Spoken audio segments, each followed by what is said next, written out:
Breaking news చూస్తున్నాం. Hyderabad hotel Taj Deccan లో Gulf కార్మిక సంఘాల నేతలతో ముఖ్యమంత్రి రేవంత్ రెడ్డి సమావేశమయ్యారు. గల్ఫ్ ఎన్ఆర్ఐ కార్మిక సంఘాల నేతలు ఈ సమావేశంలో పాల్గొన్నారు.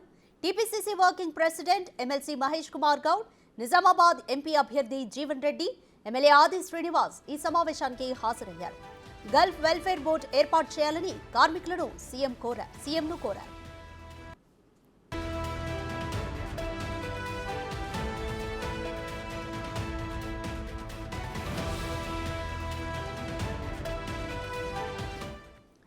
హైదరాబాద్లోని హోటల్ తాజ్ డెక్కన్లో గల్ఫ్ కార్మిక సంఘాల నేతలతో ముఖ్యమంత్రి రేవంత్ రెడ్డి సమావేశమయ్యారు.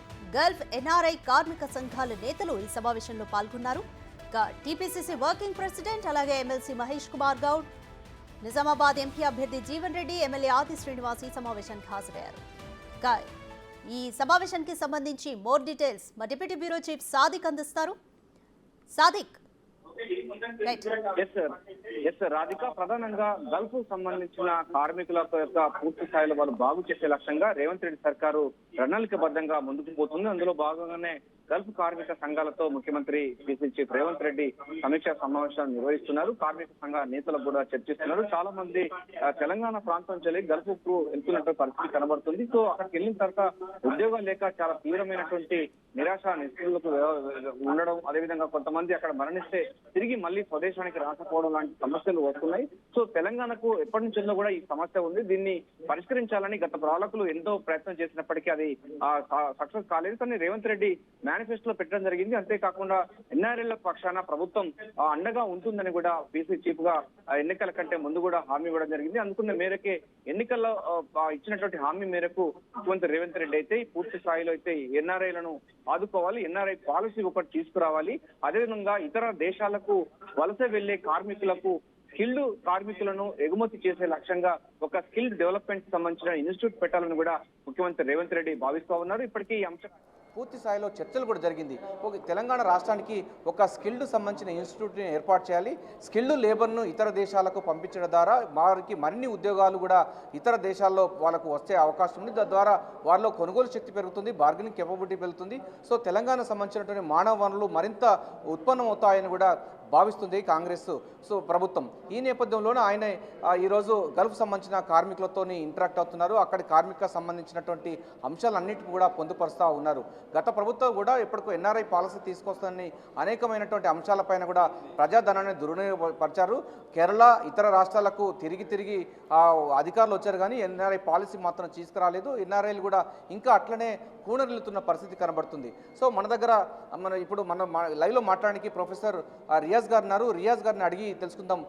తెలంగాణలో చాలా మానవ వనరులు ఉన్నప్పటికీ ఇతర దేశాలకు వలస వెళ్ళినప్పుడు వాళ్ళ దుస్థితి చాలా ఘోరమైన పరిస్థితి ఉంది. వీటన్నిటిని గాడిలో పెట్టి వాళ్ళకి స్కిల్డ్ లేబర్గా ఎగుమతి చేయాలి. తద్వారా తెలంగాణ సంబంధించినటువంటి మానవ వనరులను ఉత్పత్తి చేసే లక్ష్యంగా కొనసాగుతున్న ఈ భేటీ గురించి మరిన్ని వివరాలు మనతో మాట్లాడతారు.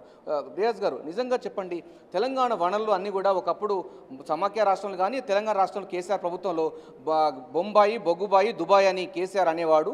ఆ తర్వాత దాన్ని పూర్తిగా విస్మరించి ఇప్పుడు మళ్ళీ ఒక పాలసీ పట్టుకొస్తా అని చెప్పారు, ఎన్ఆర్ఐ పాలసీ. కానీ ఎన్ఆర్ఐ పాలసీ ఇంకా పట్టుకురాలేదు. సో వాళ్ళందరూ కూడా ఇంకా గల్ఫ్లో చాలా ప్రాబ్లం ఫేస్ చేస్తున్న పరిస్థితి కనబడుతుంది. ముఖ్యమంత్రి రేవంత్ రెడ్డి ఇప్పుడు ఇట్లాంటి అంశాలపైన ఫోకస్ పెట్టడం ఎట్లా చూస్తారండి? వాస్తవంగా గల్ఫ్ కార్మికులతోటి ఒక ముఖ్యమంత్రి స్థాయి బాధ్యతాయుతంగా మనం సమావేశం ఏర్పాటు చేయడాన్ని ఆహ్వానించాలి. తెలంగాణ ప్రాంతానికి ప్రపంచ దేశాలతోటి సంబంధాలు ఉండడం అనేది అత్యంత ప్రాచీనమైన కాలం నుంచి కొనసాగుతూ ఉన్నది. ప్రధానంగా పశ్చిమాసియా దేశాలు, గల్ఫ్ దేశాలని ఏటైతే అంటున్నామో ఆ దేశాలతోటి తెలంగాణకు సంబంధం ఉంది. ఎందుకోసం అంటే అక్కడ పెట్రోల్ ఉత్పత్తులు కానీ గ్యాస్ ఉత్పత్తులు విపరీతంగా ఉన్నాయి, మానవ వనరులు లేవు. తెలంగాణలో అద్భుతమైన మానవ వనరులు ఉన్నాయి. కాబట్టి ఈ మానవ వనరులు ఉపయోగించుకునే క్రమంలో ఉద్యోగ అవకాశాలప్పుడు మనం వాళ్ళు పోతూ ఉంటారు. తద్వారా మనకు విదేశీ మారకద్రవ్యం వస్తుంది. ఆ మారకద్రవ్యం ద్వారా ఇక్కడ సంక్షేమానికి ఇక్కడ అభివృద్ధికి అవకాశాలు ఉంటాయి. అయితే జరుగుతున్న విషయం ఏంటంటే ఒక ఆర్గనైజ్డ్ సొసైటీల ద్వారా లేదా ప్రభుత్వం ద్వారా కార్మికులు ఇక్కడ నుంచి అక్కడికి పోయినప్పుడు వాళ్ళకి భద్రత ఉంటుంది. వాళ్ళు ఎక్కడ పనిచేస్తున్నారు, ఏం పనిచేస్తున్నారు, ఉద్యోగ భద్రత ఉందా లేదా, ఆర్థిక భద్రత ఉందా లేదా, ప్రాణ భద్రత ఉందా లేదా చెక్ చేస్తూ ఉంటారు. కానీ ఇప్పుడు జరుగుతున్నది ఏంటంటే వీళ్ళు రకరకాల బ్రోకర్ల ద్వారా ఒక నిర్మాణాత్మకమైన వ్యవస్థ లేకపోవడం వల్ల, దళారీ వ్యవస్థ వల్ల అక్కడ పోవడం వల్ల ఏమైందంటే భాషాపరమైన ప్రాబ్లమ్స్, అక్కడ మానవ హక్కుల పట్ల అవగాహన లేకపోవడం, అక్కడ చట్టాల పట్ల అవగాహన లేకపోవడం వల్ల లక్షలాది అక్కడికి పోయినా కూడా వేలాది మంది జైళ్ళలో మగ్గుతూ ఉన్నారు. అవన్నీ చిన్న చిన్న సమస్యలు, భాషాపరమైన ఇష్యూస్ అర్థం కాకపోవడం వల్ల చిన్న చిన్న తప్పులు చేసిన వాళ్ళు భావించడం, ఇది మాకు తెలియక జరిగిందని వీళ్ళు భావించడం, వాళ్ళని బయటికి తీసుకొచ్చే ప్రయత్నం చేయాలి. తెలంగాణ ఉద్యమ నినాదం ఏముండేది? బొంబాయి బొగ్గుబాయి లేకుంటే దుబాయ్ ఉండేది. అంటే తెలంగాణలో అవకాశం లేదనుకున్నారు. కానీ ఈరోజు ఆ అవకాశాలు వచ్చి తెలంగాణ సమాజంలో అద్భుతమైన యువత ఉంది. ఇక్కడ అవకాశాలు పెంచి ఇక్కడనే ఉద్యోగాలు ఇవ్వాలి. సాధ్యం కానప్పుడు బయటికి పోతున్నప్పుడు వాళ్ళ భద్రత పట్ల మనం బాధ్యత వహించాలి. అక్కడ నుంచి విదేశీ మార్గద్రవ్యం ఇక్కడికి వచ్చినప్పుడు, డబ్బులు ఇక్కడికి వచ్చినప్పుడు దాన్ని మనం ఇక్కడ ప్రజా సంక్షేమం కోసం ఉపయోగిస్తున్నాం మనం.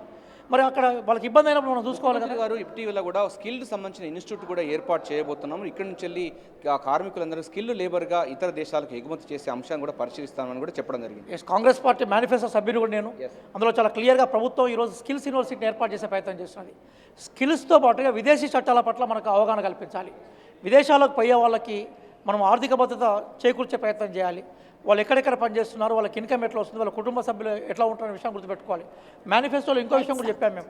గల్ఫ్ దేశాలకు ఎవరైతే పోయినలో ఆ పిల్లలకి ఇక్కడ ఒక పబ్లిక్ స్కూల్ పెట్టాలని మేము డిమాండ్ చేస్తూ ఉన్నాం. మేనిఫెస్టోలో రాసాం కూడా.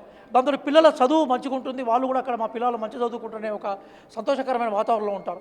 ఈరోజు గల్ఫ్ దేశాల్లో ప్రధానంగా జగిత్యాల కేంద్రంగా చుట్టుపక్కల దాదాపుగా ఒక 100 కిలోమీటర్ల రేడియస్ అట్లాగే మనకు హైదరాబాద్ ఓల్డ్ సిటీ నుంచి కూడా గల్ఫ్ దేశాల్లో చాలామంది పనిచేస్తుంటారు. వరంగల్ నుంచి కూడా చాలామంది పనిచేస్తారు, ఖమ్మం నుంచి పనిచేస్తుంటారు.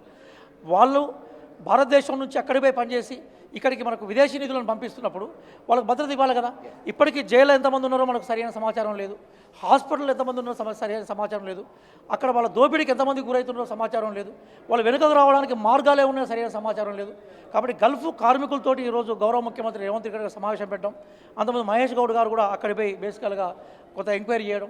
మన వెరీ రీసెంట్గా సిరిసిల్లాలో బాధితులకు కాంగ్రెస్ పార్టీ 5 లక్షల చెక్కులు ఇచ్చింది కొన్ని కుటుంబాలను సెలెక్ట్ చేసి.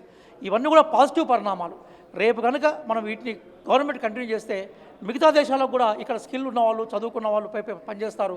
తద్వారా మనకు నిధులు వస్తాయి. అక్కడ ఉండే ఇన్నోవేటివ్ ఐడియాస్ ఇక్కడ కూడా మనం ఇన్కార్పొరేట్ చేసే అవకాశం ఉంటుంది. ఏదైనా కూడా ఈ సమావేశం ఏదైతుందో అది భవిష్యత్తులో తెలంగాణ యువతకి మార్గదర్శకంగా ఉంటుంది. గల్ఫ్ బాధితులకి ఊరట కాదు, భవిష్యత్తు భద్రత కూడా ఇస్తుందని మనం భావించాలి. అది ముఖ్యమంత్రి రేవంత్ రెడ్డి అయితే గల్ఫ్ బాధితులకు, గల్ఫ్ సంబంధించిన కార్మికులకు అండగా ఉండేందుకు కాంగ్రెస్ ప్రభుత్వం పూర్తి స్థాయిలో భరోసా ఇచ్చే లక్ష్యంగా ఈ యొక్క సమీక్ష సమావేశం అయితే ఏర్పాటు చేస్తున్నారు. ఓటు. Thank you Sadiq.